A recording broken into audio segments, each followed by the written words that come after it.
This video is going to show you solo Grandmaster Nightfall getting platinum rank. For those who just want to see that, then skip to the timestamps. But over that, I can show you the mods and all that stuff. So obviously this is Fallen Saber, so those who have ran Grandmasters should be accustomed to this GM by now. And the mods are the same as what they've always been really, apart from now there's surges since Lightfall. So the surges this week are Arc Surge, Strand Surge.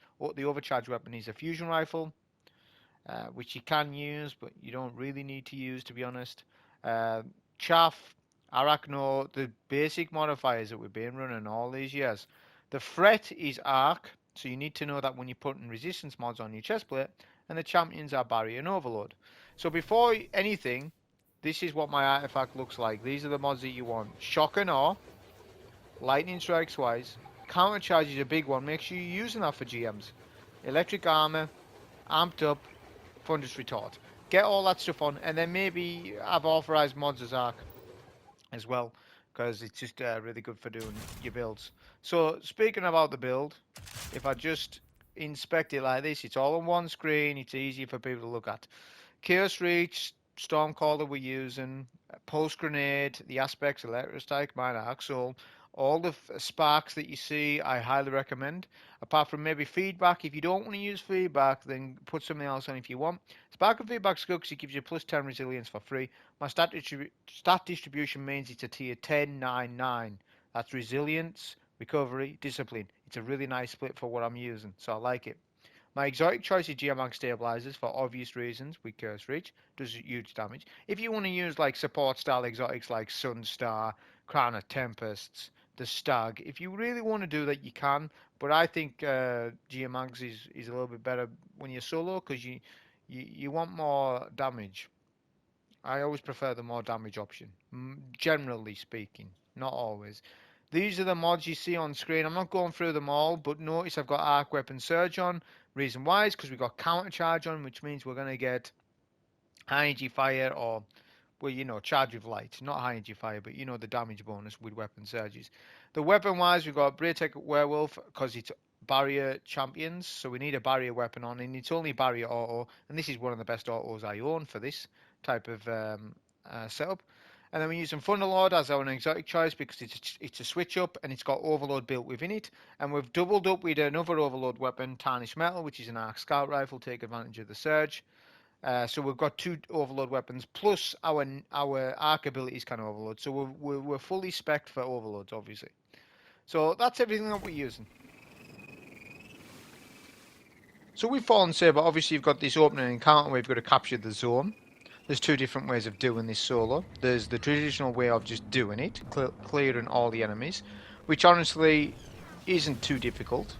Or you can just use the mini exploit, I would call it, where you just use the chair emote, which I don't know the name of, can't mind at this minute in time, which I forgot to show in the build, which I should have showed that.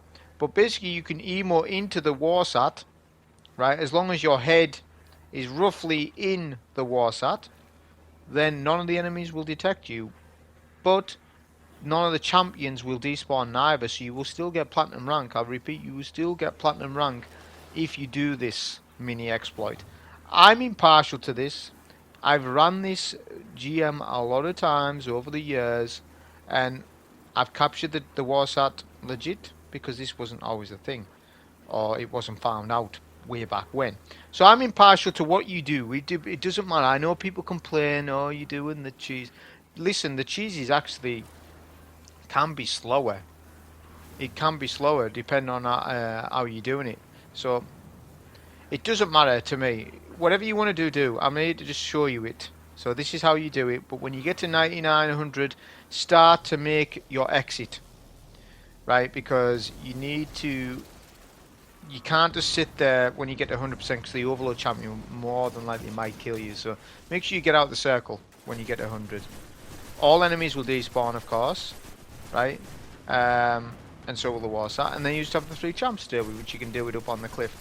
As I say, with runs like on Fallen Saber, which how simple this GM is, I'm impartial to which way you do it. It doesn't matter. So I'm going to focus the barrier first. Sometimes I can lure one of the overloads because there's 2 overloads.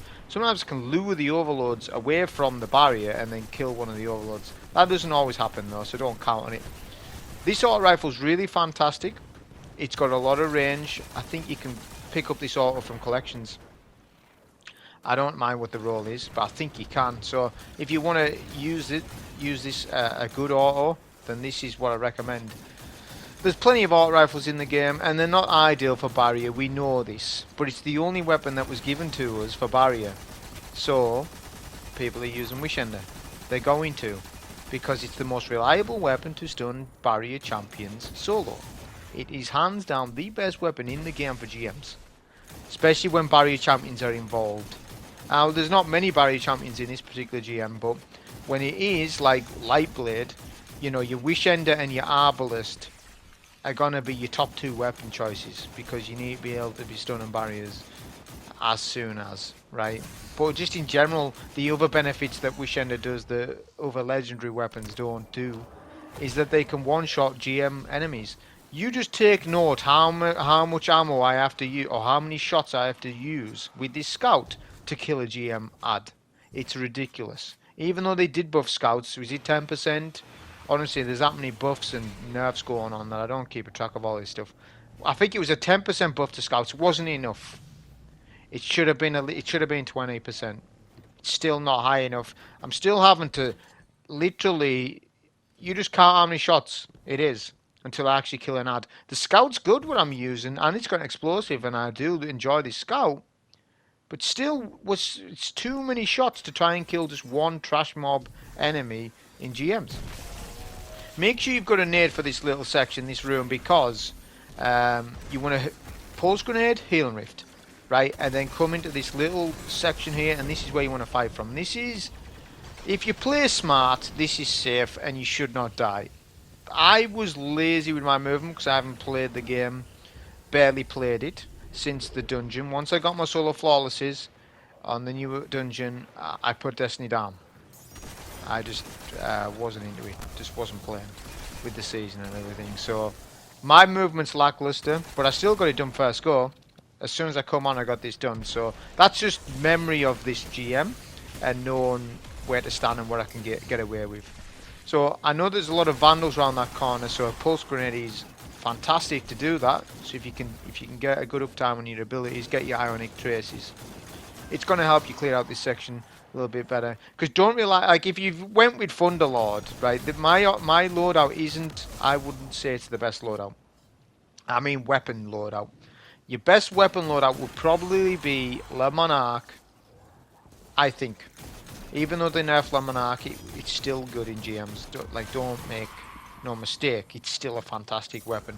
I would say Le Monarch or Wishender loadouts with a good hothead, right? Or even a machine gun, like legendary, is the best loadout. Thunderlord's fantastic. That's not points against Thunderlord. Thunderlord's fantastic on overloads. It's just that when you use an exotic heavy solo, you lose out on the utility of having an exotic primary that can one-shot red bar enemies. And this auto rifle isn't gonna be killing any red bar enemies quick. It's literally a utility weapon. So the ad clearing mainly is going to be coming from the scout rifle. So you notice I used my super there, right? And I kind of whiffed it as well. That was to penetrate the immunity shield, the tether off the barrier, right? Because obviously there's going to be a couple of snipers at the end. Once you clear out all the enemies, how this works is the enemies will surround or defend the champions. When there's lower numbers in enemy density, they will surround the champions. Especially if it's a barrier, they'll surround that barrier and the barrier will shield those enemies until you either do damage to the barrier to penetrate the tether, because that's how you'll get rid of the tether. But while you're doing that, you're going to get sniped. Now you just saw you snipe me there. 2 snipes. I think you're dead off 2 fresh snipes. So you've got to be careful with this little bit. So I'm trying to lure the Vandal. Like, look, I actually eventually lured him away, right? He's one shot. That's so annoying. Like things like that. Like Wishender, boom, one shot, and I'm killing. See how that little situation there just caused nearly a death? Well, it didn't, but it caused me to break my shields just because the stupid scout didn't do enough damage, whereas an exotic primary would have done. So that's just a little example there. Like, this shouldn't be a thing.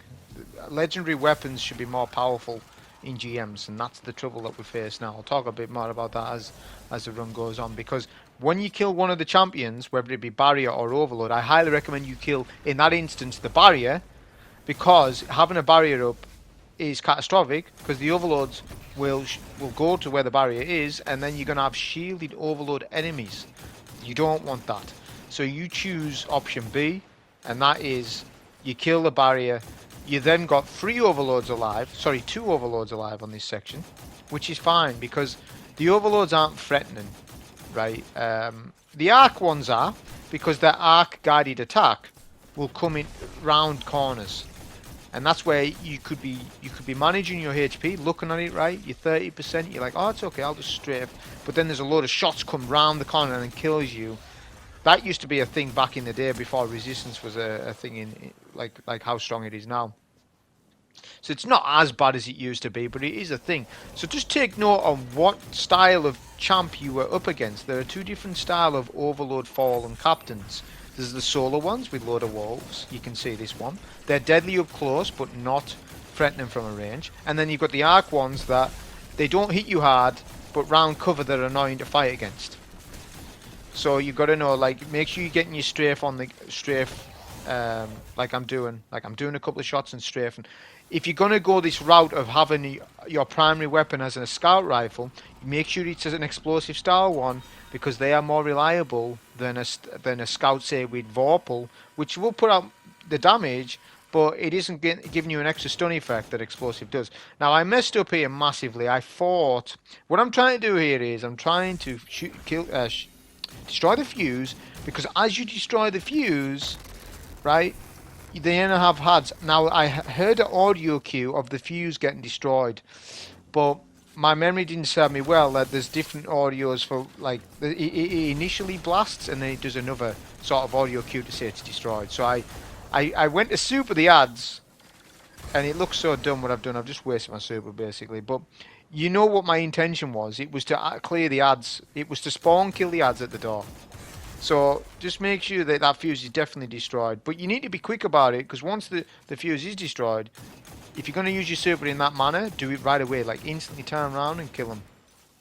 It's a good way of clearing out all the vandals, because what will happen is, if you don't do this, or you don't get a nade on them at the very least, right, then all the vandals are going to go outside, and then they'll do this. They'll magically come in here sometimes, and you want all the invisible marauders dead. That's the top and bottom of it. That was the goal of that. I just messed up with my super. That's just me playing rusty. Be careful with the snipers. A lot of tracer shanks spawn up as well on this phase, which they're not threatening as long as you're doing your strafe. You're managing your HP. Whenever you're playing GMs, your best tip for survivability is keep an eye on your HP bar at all times.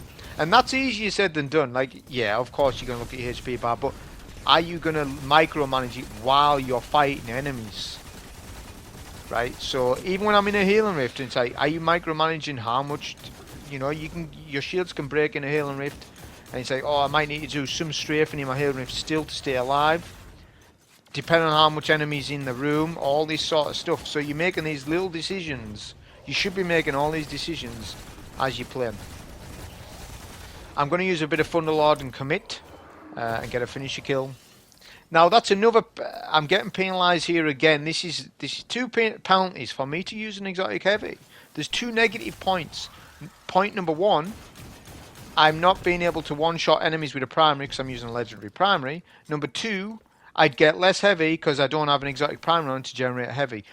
But I am using double primary to counter that, because when you have a double primary or a double special in your kinetic and energy slot, you get more heavy as a result. See, there's all these pros and cons, and the game doesn't tell you it anywhere, really. Well, it does tell you about the exotic primary on the helmet. It tells you that, but it doesn't tell you about this double primary, double special thing. There's no way in the game that it tells you this, but it is an actual mechanic, and it has been for a long time. So, it might be, well, I could have put a fusion rifle in my energy slot, yes. Could have done that because Thunderlord would stun all the overlords, but that means then you were entirely relying on heavy drops, which that means you're using primary special heavy, which means the whole loadout, solo wise, would be less consistent than what it would be just putting on double primary. I know double primary is boring and people don't want to use double primary, but you've got to get over that and just put on double primary. It's just what it is. It doesn't matter anyways, because Destiny 2's builds now anyways, so builds do everything for you. Like, they really do.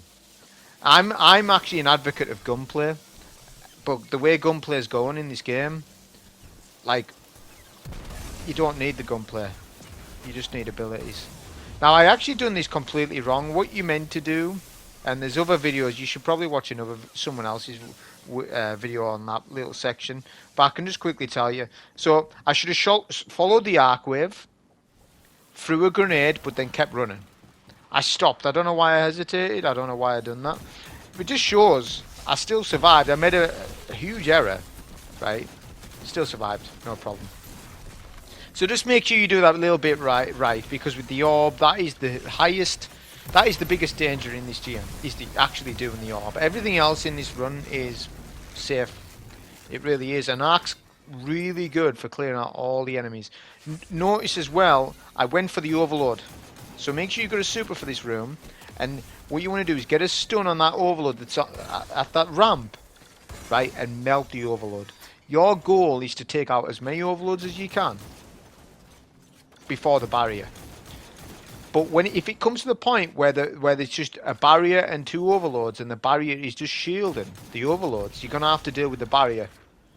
But you won't be in a position where two overloads are tethered by the barrier. It's only ever one. See, one overload will push, one overload will stay back. So the one that's pushing to me right now, it's in my best interest to use heavy there and melt down that overload. There's a brick behind me, keen-eyed viewers who watched, so I'm going to go back for that brick. I always do stuff like that. So I'm managing my ammo. I've got to with Thunderlord. I have got Arc Scavenger on though. Another thing that's helping out Thunderlord massively is the reloads it's getting, because when it gets that lightning strike, it gets that reload. And I've got, like I said, put on Arc Weapon Surge or whatever surge to match when you're doing GMs, because counter charge is going to proc surges all the time for you. So look at my armor charge on the left hand side. That's with elemental time dilation, so that's 15, 30, 45 seconds, right, for every fresh stun I get once I've got the 3 blocks. That's a lot of time in a GM. So I like this. I'm loving. I wish counter charge was a generic mod that we could put on all the time, because it's such a great mod, and it makes GMs like more palatable, like with weapon loadouts and stuff. I can use other stuff. I don't have to just stick to the meta. I can sort of get away with like Queenbreaker's Bow, which you can. You can use Queenbreaker's Bow in this. It's actually a good weapon with some utility there. So like, you know, I love counter charge. Let's make that a mod. Make it accordingly. If it's 6 energy, 5 energy on the boots, whatever it might be, alright, let us have it. You know, maybe not put it on the boots, maybe make it on some other piece. But it should be by now a generic mod that we have access to every season. It shouldn't be just seasonal based. I don't think. I think they've proved now enough of experimenting that that's one mod that you can definitely go with and stick to. So the barrier was the last thing that we dealt with. This isn't always the case. They've maybe, I don't know, nerfed with the way barrier shields enemies, because I remember in the past running Fallen Saber, they always have issues with the servitor shielding one of the overloads, but they spread out. So weird. And you wouldn't notice such subtle differences if you haven't played the game in the past. Like, I mean, to a high level, which I did in the past, played a lot. But I don't forget little things like that, little differences. But there is a bit of RNG as well with how the enemies behave in the game. There's a bit of RNG, there always is. That's what has made Destiny so appealing over the years. A little bit, a bit of randomness to the combat, a little bit, just enough, so that when you play the encounter again, it's a little bit different to when you played it the time before or the time before that. That's what makes the combat in the game decent. That's one of the pluses. So with this little room, it's literally, I'm baiting the barrier. So I'm going to try and kill out all the enemies that I can. If I had Wish Ender on, this section right here would be so much easier than what it is. My loadout's going against me on this little section, because I'm having to prime the barrier. When I say prime the barrier, I mean get the first bar off, half a bar off, to get him shield breakable. Get him shield breakable and then use super. Because your Curse Reach, this season at least, with all the damage bonuses and everything, is going to be able to kill a barrier from full health. Shield break wasn't very good there, but that's fine. We'll use our super. Whatever you do, don't let that barrier go around that corner, because then you've wasted your super. But then that then deals with it, everything, right? Then there's 3 overloads around this corner. Just heal and rift pulse grenade, heal and rift pulse grenade. Arc Soul's going to do a lot for you, but make sure you isolate the champions away from the ads, obviously. So that's that. But anyways, so with the just a few words in about the game and the state of the game and stuff. I don't really get I don't like to make a video of state of the game Destiny 2. I hate doing that, because then that's me standing my ground saying the game's not good, even though we all know that, and then I cause negativity and then people talk about that. So I don't like to make a video. I like to just mention it here and there in videos. That's how I like to do. The state of the game at the minute is, I know PvP is worse, and I know PvP players are really upset at the minute because they haven't been getting new maps for years. We're getting Marathon, and that's where the resources have went for PvP, and it's clear now. It feels dirty. It feels a little. It doesn't feel right, and I know there's a lot of PvP players suffering at the minute, and I feel awful for them because there's a lot of them that just play day in, day out. They love the game, but they don't like the way it's managed and the way the content is. And PvP players are getting the brunt of it. PvE players are better off, but we're not that much better off. Believe me, we're not that much better off. Like, I have to force myself to play this game. I've got to force myself to play it, right? Don't get me wrong, the first 3 weeks of the season, 2 to 3, I'm not forced to play it. But the mid to end of a season, I'm forcing myself to play the game. Forcing myself to play it because I've built up a lot of stuff on YouTube, a lot of subscribers for a channel of my nature, and I don't want to lose all that work. I also have tried uploading other games, right? Like the most recent memory, Outriders we done, God of War, Ragnarok, last year we done.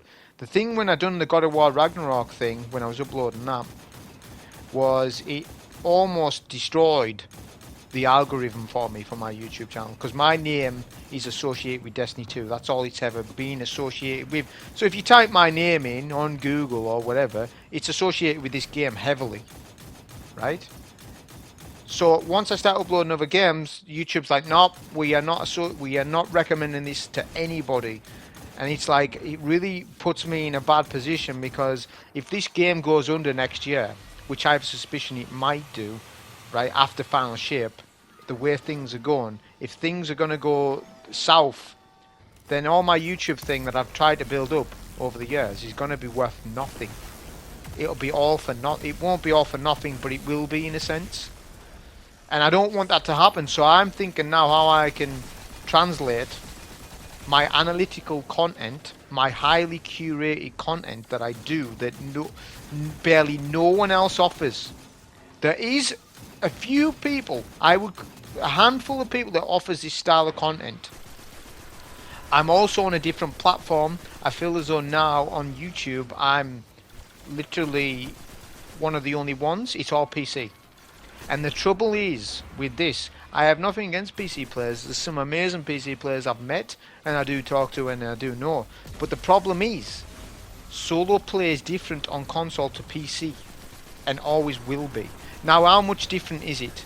Well, to the casual players, they're not going to see much of a difference. A casual player on PC and a casual player on console, they're going to be around about the same skill level, and they're not going to notice much difference. It's at a higher end of skill levels where you're going to see the differences. Alright, now for like a console, like if you were to do some sort of competition, right, just imagine for yourself, imagine it's like Gambit or something, but there was only PvE and there's no PvP in it. If you set 2 PvE teams side by side, 4 of the best console players versus 4 of the best PC players, the PC team will always beat the console team. I'm on about just PvE only. If you were to have a PvE race, no one invades each team. The PC team will always beat the console team. This is true because if you look at World's First Raids, the last 5 or 6, the top 10 have all been PC. I don't know any console teams who have got into the top 10 World's First Raids. I don't know any, and I know PC players aren't even taking console players in their setups for World's First Raids. Why? Because they believe that they are hindered, which they are. But I always, to me, look at Destiny 2 as a console game. It's designed to be a console game, to experience recoil, to deal with. That's part of the combat experience. PC just ignores that. You don't have recoil. You have maximum stability on all your guns. It makes it far easier. You look at Spire of the Watcher when you have to get all the crits on the Harpy to do DPS.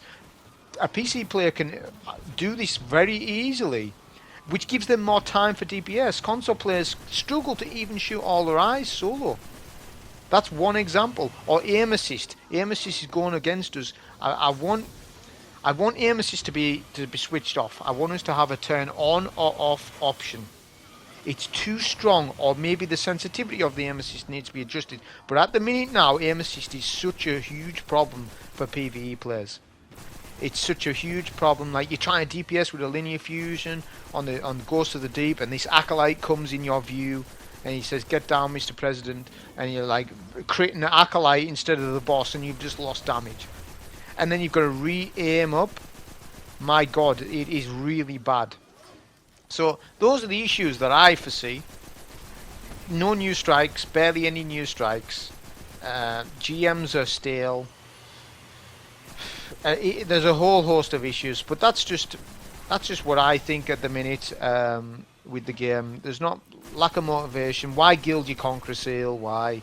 It should be called something else by now. Maybe change it up where you have to do 12 GMs in one season rather than 6. Change the formula. Just do something. Just change it up. Like, that's just one little idea. People are going to say, "Oh, why do 12? Well, I don't know. Just change it up. Give us a selector node earlier. Make it so we can do GMs day 1, like, of a season. So what? I know we're going to be under level, but so what? It's just there. You know, just change up the formula. Just do something. I don't know what they need to do, but just do something to change things up. We're on this final stand here. We've took advantage of armor charge. Notice on the left-hand side, I did say it earlier. We're going to get the boss to about a third, then pop super. Jump up though, because the shanks are going to explode below you. So if you want to do it this, like where you rush the final phase, just make sure you jump up. Your case reach will do more than half HP to that final bar. So spam heavy, then use super, and then that's that done. So that was the GM for Fallen Saber. Hope you enjoy. Thank you.